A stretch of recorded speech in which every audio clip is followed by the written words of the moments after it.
పిల్లలకును తల్లిదండ్రులకు ఉండవలసినటువంటి సంబంధం ఏంటి? ఈ 3 సంగతుల గురించి దేవుడు మాట్లాడడానికి పరిశుద్ధ ఆత్మదేవుడు మన మధ్యలోనికి వచ్చాడు. ఆయనే మాట్లాడాలని మనం కోరుకుందాం. ముందుగా మనం ఆలోచన చేసినట్లయితే దేవునికి మనకి ఉన్నటువంటి మొట్టమొదటి సంబంధం ఏంటంటే, ఆ సంబంధాన్ని గురించి మనము లేఖన సత్యాల ద్వారా మనం ముందుకు వెళదాం ప్రియులారా. చూడండి, మొదటిగా ఆదికాండము 1వ అధ్యాయము 27వ వచనము చదువుకొని ముందుకు వెళదాం. ఆదికాండము. దేవుడు తన స్వరూపమందు నరుని సృజించెను. దేవుని స్వరూపమందు వాని సృజించెను. స్త్రీనిగాను పురుషునిగాను వారిని సృజించెను. దేవుడు వారిని ఆశీర్వదించెను. ఎట్లనగా మీరు ఫలించి అభివృద్ధి పొంది విస్తరించి భూమిని నిండించి దానిని లోపరుచుకొనుడని మొదటిగా దేవుడు చెప్పినటువంటి మాట. దేవునికి మానవునికి ఉన్నటువంటి సంబంధం ఏంటంటే, దేవుడు మట్టిని తీసి బొమ్మను చేసి తన పోలిక చొప్పున తన స్వరూపములో మానవుణ్ణి చేసుకున్నట్టుగా ఇక్కడ చూస్తా ఉన్నాం ప్రియులారా. నరుని సృజించెను, దేవుని స్వరూపమందు వాణ్ణి సృజించెను అంటున్నాడు ప్రియులారా. నిన్ను నన్ను దేవుడు సృజించి ఆ మట్టిని తీసి ఒక బొమ్మను చేశాడట. బొమ్మను చేసిన తర్వాత వాని నాసికారంధ్రములలో జీవవాయువును ఊదగా జీవ ఆత్మ ఆయన అని దేవుని వాక్యములో చెప్పబడింది. కాబట్టి దేవునికి మానవునికి ఉన్నటువంటి సంబంధము ఏది అని మనము ధ్యానం చేద్దాం. ఆదికాండము 2వ అధ్యాయము 7వ వచనములో చూద్దాం. ఆ మాటని ఒక మాట చదువుకుందాం. దేవుడైన యెహోవా నేల మట్టితో నరుని నిర్మించి వాని నాసికారంధ్రములలో జీవవాయువును ఊదగా ఆ నరుడు జీవ ఆత్మ ఆయను. దేవునికి మహిమ కలుగును గాక. హల్లెలూయా. నరునిలో జీవ ఆత్మ ఊదగా మానవుడు జీవ ఆత్మ ఆయను అని వ్రాయబడింది ప్రియులారా. మనిషికి దేవునికి ఉన్న సంబంధం ఏంటంటే, మానవునిలో ఉన్నది ఏంటంటే దేవుని ఆత్మ ఉన్నది ప్రియులారా. కాబట్టి వీరిరువురికి ఉన్నటువంటి సంబంధం ఏంటంటే ఆత్మ సంబంధం అని దేవుని వాక్యములో చెప్పబడుతూ ఉంది. దేవుని ఆత్మ నరులలో ఉంది కనుక దేవుని ఆత్మ నరులలో ఉండి దేవుణ్ణి చూడడానికి, దేవుణ్ణి ఆశ్రయించడానికి, గణపరచడానికి, మహింపరచడానికి, హెచ్చించడానికి దేవుని ఆత్మ నరులలో ఉన్నది ప్రియులారా. కాబట్టి దేవుని ఆత్మ నరులో ఉన్నది కాబట్టి మానవునికి దేవునికి ఉన్నటువంటి సంబంధం ఏంటంటే, మనకును దేవునికి ఉన్నటువంటి సంబంధం ఏంటంటే దేవుని ఆత్మ మనలో ఉన్నది ప్రియులారా.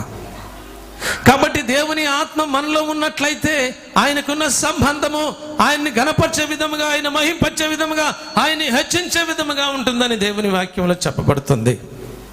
ఒకప్పుడు ఆ యొక్క దేవుని ఆత్మ మనలో నుండి ఆయన మహిమ, ఆయన వెలుగు పోయినప్పుడు తిరిగి మరలా ఆ మహిమను, ఆ ప్రభావమును మనలో సమకూర్చి ఆ ఆత్మ చేత నింపబడి, ఆ శక్తి చేత నింపబడి, ఆ ప్రభావము చేత నింపబడి సంబంధము కలిగి ఎల్లవేళలా ఉండాలని దేవుని చిత్తమై ఉంటున్నది. ఎల్లవేళలా మానవునితో సహవాసం చేయాలని, మానవుడు దేవుణ్ణి గణపరచాలని, మానవుడు దేవుణ్ణి హెచ్చించాలని, మానవుణ్ణి దీవించాలని, ఆశీర్వదించాలని, అభివృద్ధి పరచాలని దేవుడు వారికి ఇచ్చినటువంటి ఆత్మ ఉంటున్నది. అందుచేతనే మానవునికి దేవునికి సంబంధం ఏంటంటే ఆత్మ సంబంధం అయి ఉంటున్నది ప్రియులారా.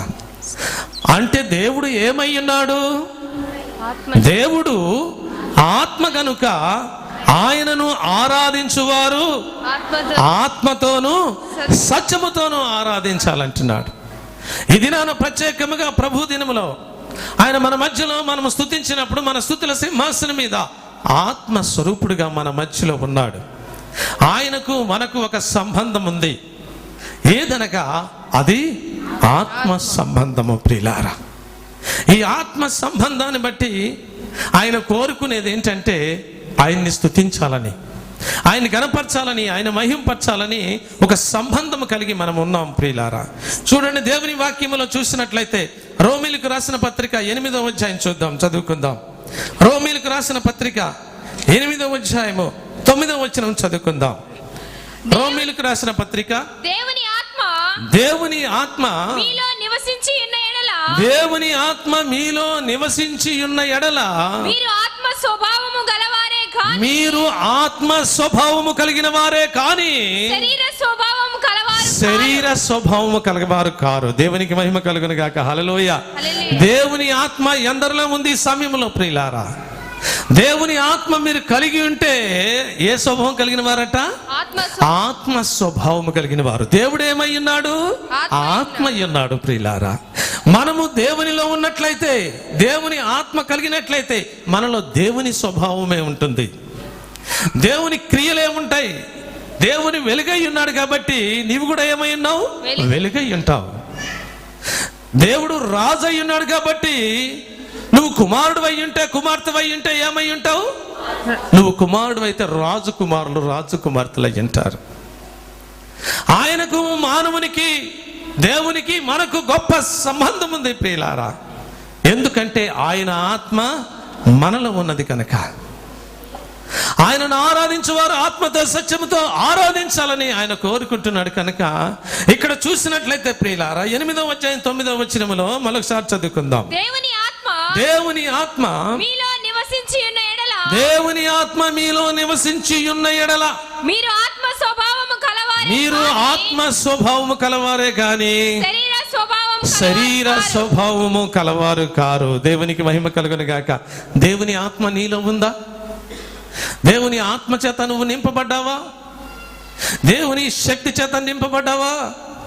దేవుని కుమారుడిగా, కుమార్తెగా చేయబడినట్లయితే దేవుని ఆత్మ నీలో ఉంటుందని దేవుని వాక్యము తేట తెల్లగా చెప్పబడుతుంది ప్రియులారా. అదే 8వ అధ్యాయం 14వ వచనంలో చూసినట్లయితే ఇంకొక మాట ఉంది. దేవుని ఆత్మ చేత అందరూ నడిపింపబడుదురు. మీరందరూ నడిపించబడాలంటే, దేవుని సన్నిధికి రావాలంటే, దేవుని సన్నిధిలో కూర్చోవాలంటే, దేవుని సన్నిధిలో పాటలు పాడాలంటే, దేవుని సన్నిధిలో వాక్యం చదవాలంటే, దేవుని సన్నిధిలో నువ్వు మోకరించి ఆత్మ చేత నింపబడి దేవుని ఆరాధించాలంటే అక్కడ చెప్తా ఉన్నాడు దేవుడు ఏమని? దేవుని ఆత్మ చేత అందరూ నడిపింపబడుదురు. వారందరూ దేవుని కుమారులయ్యుందురు. నువ్వు దేవుని కుమారుడు అయినట్లయితే దేని చేత నింపబడాలా? ఆత్మ చేత నింపబడాలి. ఆత్మ చేత నింపబడినట్లయితే నువ్వు దేవుని కుమారుడు అయితే ఉన్నటువంటి సంబంధం ఏంటి? ఆత్మ సంబంధము. తండ్రి కుమారులకు ఉన్నటువంటి సంబంధము. ఇది శరీర సంబంధమైనటువంటిది కాదు, ఇది రక్త సంబంధమైనటువంటిది కాదు ప్రియులారా, ఇది ఆత్మ సంబంధమైనటువంటిది. ఎందుకనగా దేవుడు ఆత్మ ఉన్నాడు. ఆయనను ఆరాధించేవారు ఆత్మతో ఆరాధించాలి. ఒకవేళ దేవుని కుమారుడుగా, దేవుని కుమార్తెగా నువ్వు పిలువబడుతున్నావంటే, నువ్వు దైవపుత్రుడుగా, దైవపుత్రురాలుగా పిలువబడుతున్నావంటే నీలో ఏముండాలా? దేవుని ఆత్మ ఉండాలా. దేవుని ఆత్మ లేకపోయినట్లే అదే రోమీలకు రాసిన పత్రిక 16వ అధ్యాయం 8వ అధ్యాయం 16వ వచనం. ఆత్మ తానే మన ఆత్మతో కూడా ఏం చేస్తున్నాడట? శ్వాసం ఇచ్చుచున్నాడు, సాక్ష్యం ఇచ్చుచున్నాడు. దేవునికి మహిమ కలుగును గాక. దేవుని ఆత్మంట, దేవుని ఆత్మ నీలో ఉన్నట్లయితే ఆ ఆత్మే మన పక్షంగా ఏం చేస్తుందంట? సాక్ష్యం చెప్తుందంట. దేవునికి మహిమ కలుగును గాక. హల్లెలూయా. రెండు చేతులు పైకి చెప్దామా? హల్లెలూయా, హల్లెలూయా. దేవుని శక్తి, దేవుని ఆత్మ ఉన్నట్లయితే ఆ ఆత్మ నిన్ను బట్టి, నన్ను బట్టి సాక్ష్యం చెప్తుందట.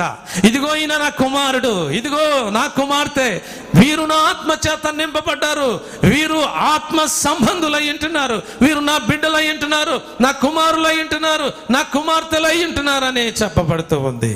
కుమారులమైతే ఏమవుతామంట? అదే రోమీలకు రాసిన పత్రికలో ఉంటుంది. కుమారులమైతే ఏమవుతాం చూడండి. అక్కడ రోమిలికి రాసిన పత్రికలో 16వ అధ్యాయంలో ఎక్కడ ఉంటుంది చదవండి. అక్కడ మాట చదువుకుందాం. రోమిలికి రాసిన పత్రిక 8వ అధ్యాయము 17వ వచనం చదవండి. 16వ వచనం, మనము దేవుని పిల్లలమైతే ఆత్మ తానే మన ఆత్మతో కూడా సాక్ష్యం ఇచ్చుచున్నాడు. మన పిల్లలమైతే వారసులము అనగా దేవుని వారసులమై ఉంటున్నాము. దేవునికి మహిమ కలుగును గాక. హల్లెలూయా. నువ్వు పిల్లవాడుగా, దేవుని కుమారుడుగా, దేవుని కుమార్తెగా చేయబడినట్లయితే నువ్వు వారసుడువట. దేనికి వారసుడట? ఒక తండ్రికి తల్లికి ఆస్తి ఉంటే కుమారుడు ఆస్తికి వారసుడు. ఒక కంపెనీ లేకుంటే ఒక గొప్ప విధేయత, లేకుంటే గొప్ప అంతస్తు, గొప్ప హోదా ఉంటే దానికి కుమారుడు వారసుడై ఉంటున్నాడు. ఒక రాజు నాడంటే రాజు కుమారుడు రాజు తర్వాత వారసుడై ఉంటున్నాడు. ఆ రాజుకి వారసుడై ఉంటున్నాడు, తన ఆస్తికి వారసుడై ఉంటున్నాడు, తనకున్నటువంటి సమస్తానికి వారసుడై ఉంటున్నాడు. ప్రియులారా, ఎందుకనగా నీవు నేను ఆత్మచేత నింపబడిన వారమైతే దేనికి వారసులమంతా? పిల్లలమైతే వారసులము అనగా దేవుని వారసులము, క్రీస్తుతో కూడా మహిమ పొందుటకు ఆయనతో శ్రమపడిన ఎడల క్రీస్తుతోటి వారసులమై ఉంటున్నాము. దేవునికి మహిమ కలుగును గాక. హల్లెలూయా. ఏ సంబంధం ఉంటుంది దేవునికి మనకిని? ఆత్మ సంబంధము.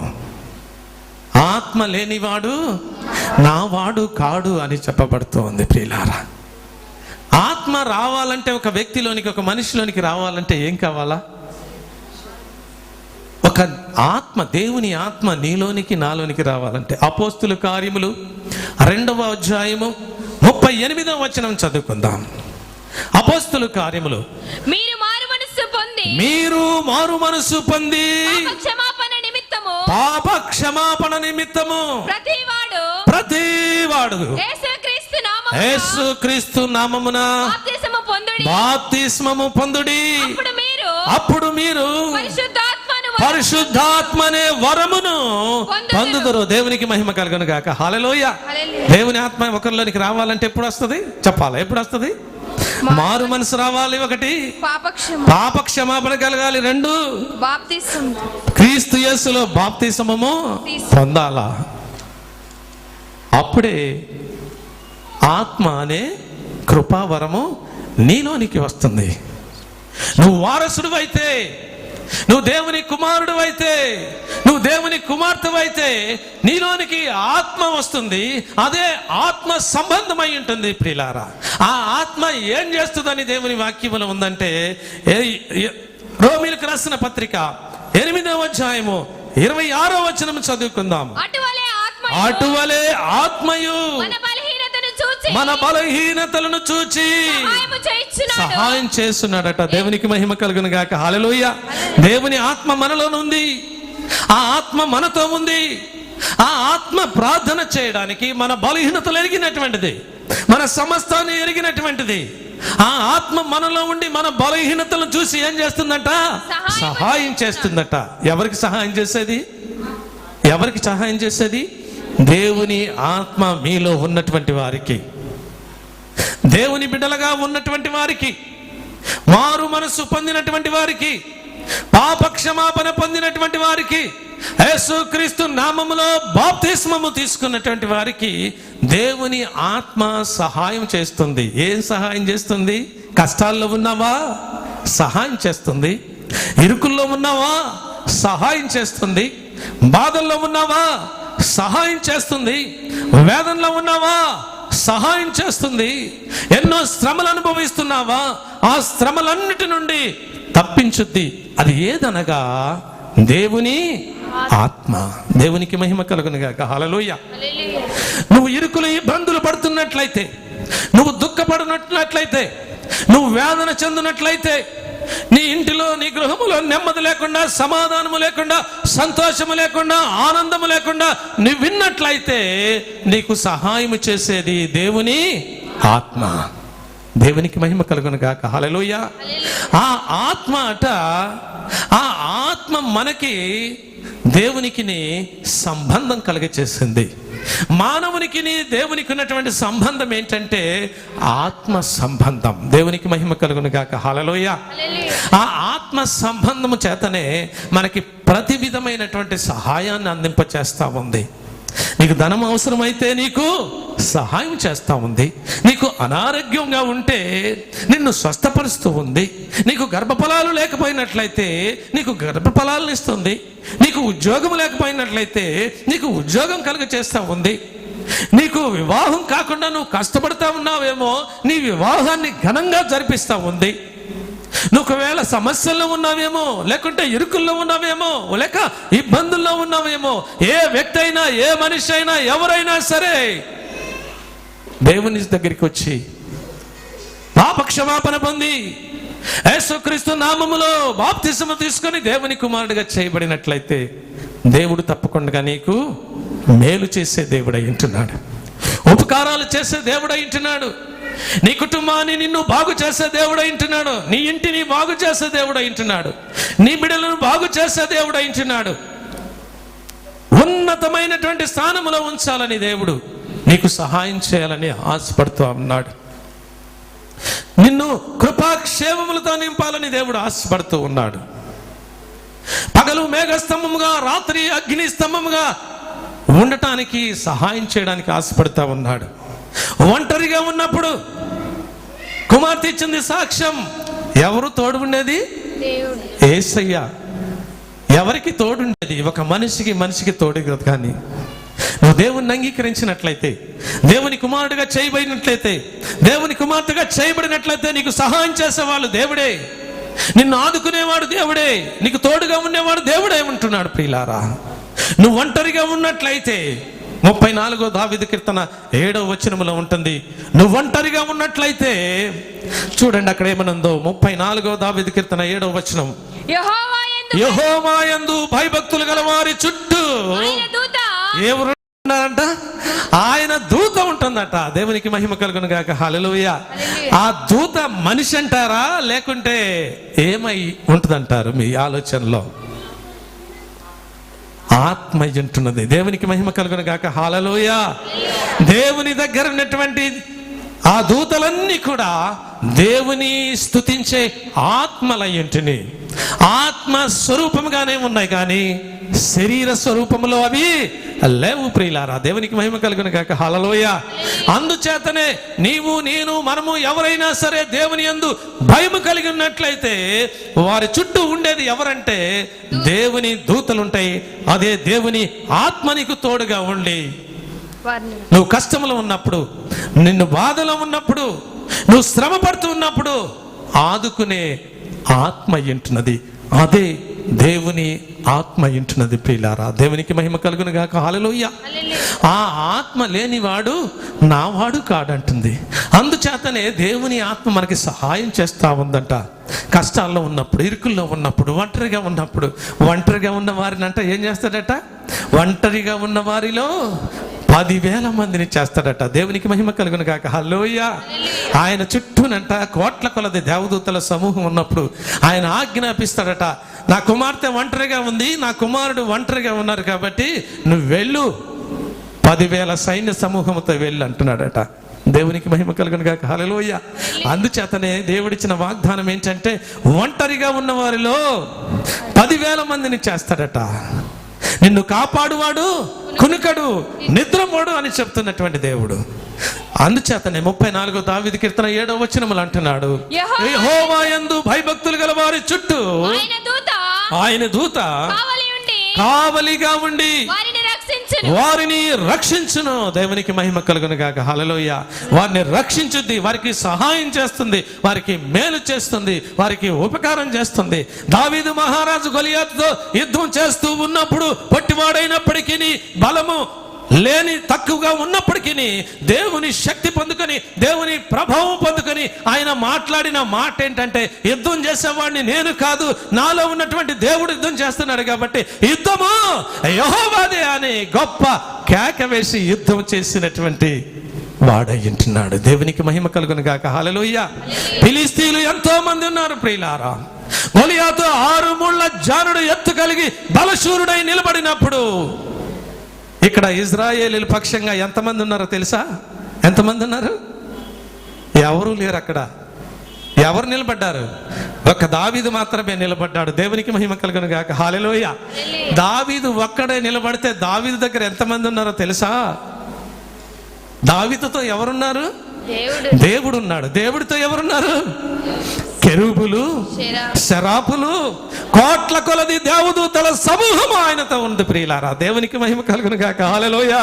అప్పుడు అంటున్నాడు, ఈ యుద్ధము నాది కాదు, ఈ యుద్ధము యెహోవాదే అంటున్నాడు. దేవునికి మహిమ కలుగును గాక. హల్లెలూయా. అలాంటి దేవుడు మన పక్షంగా సహాయం చేసే దేవుడు అయింటున్నాడు. దానియేలు సింహపురంలో వేశారట. సింహపురంలోనట హాయిగా నిద్రపోతున్నాడట. ఏం చేస్తున్నాడు చెప్పండి? హాయిగా నిద్రపోతారా సింహపురంలో వేసిన వాడు? కానీ ఎవరి వ్యక్తి అయినా దేవుని మనిషి, తనలో ఎవరున్నారు? దేవుని ఆత్మ ఉంది ప్రియులారా.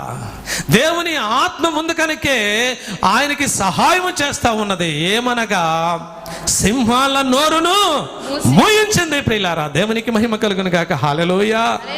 సింహాల నోరును మూయించినటువంటి ఆ శక్తి కలిగినటువంటి దేవుడు దానియేలుతో ఉన్నాడు కాబట్టి ఆ సింహాలు పండ్లు అన్ని కూడా పులిసిపోయి నోరు మూసుకొని పక్కనే పండుకున్నట్లుగా దేవుని వాక్యములో చూడగలం ప్రియులారా. అదే సింహాన బోలులో తన శత్రువులను వేసినప్పుడు, ఆత్మ లేనటువంటి వారిని సింహం బోలులో వేసినప్పుడు సింహములట వెంటనే వాటిని భక్షించినయట. దేవునికి మహిమ కలుగును గాక. హల్లెలూయా. దేవునికి వ్యతిరేకంగా ఉన్నటువంటి వారు, దేవుని ఆత్మ లేనటువంటి వారు, దేవుని సహాయము లేనటువంటి వారు చూసినట్లయితే సింహం బోనులో వేసినట్లయితే సింహాలకు ఆహారముగా చేయబడతారు ప్రియులారా. ఒకవేళ దావీదులో దేవుని ఆత్మ లేకపోయినట్లయితే ఆ దావీదు కూడా 6 ముళ్ళ గొలియాతు సూర్యుడు ముందు ఏమీ చేయలేని వాడిగా, ఎందుకు పనికిరాని వాడిగా నశించిపోయేవాడే. కానీ దావీదులో ఉన్నది ఏంటంటే దేవుని ఆత్మ. దానియేలులో ఉన్నది ఏంటంటే దేవుని ఆత్మ. ఆ ఆత్మ ఉన్నప్పుడు దేవుడే వారిలో ఉన్నట్టు. దేవుడు తనతో ఉన్నప్పుడు వారితో ఎవరెవరు ఉంటారట? కెరూబులు, శరాపులు, కోట్ల కొలది దేవదూతల సమూహం ఉంటుందంట ప్రియులారా. కాబట్టి ఆ ఆత్మ చేత వారు నింపబడ్డారు కనుక వారికి సహాయం చేయుచున్నాడు, వారికి మేలు చేస్తా ఉన్నాడు, వారికి ఉపకారం చేస్తా ఉన్నాడు దేవుడు ప్రియులారా. ఆ సందర్భాల్లో నీవు నేను కూడా మారు మనసు పొంది పాపక్షమాపణ పొంది యేసుక్రీస్తు నామములో బాప్తిస్మము తీసుకుంటే నీలో ఉన్నదేంటిది? దేవుని ఆత్మ ఉందా లేక దురాత్మ ఉందా? దురాత్మ ఉన్నట్టయితే ఎవరిలాగా అవుతావో తెలుసా? ఎవరిలాగా అవుతావు? సౌలు లాగా అవుతావు. దేవునికి మహిమ కలుగును గాక. హల్లెలూయా. సౌలు లాగా అవుతావు. జాగ్రత్త.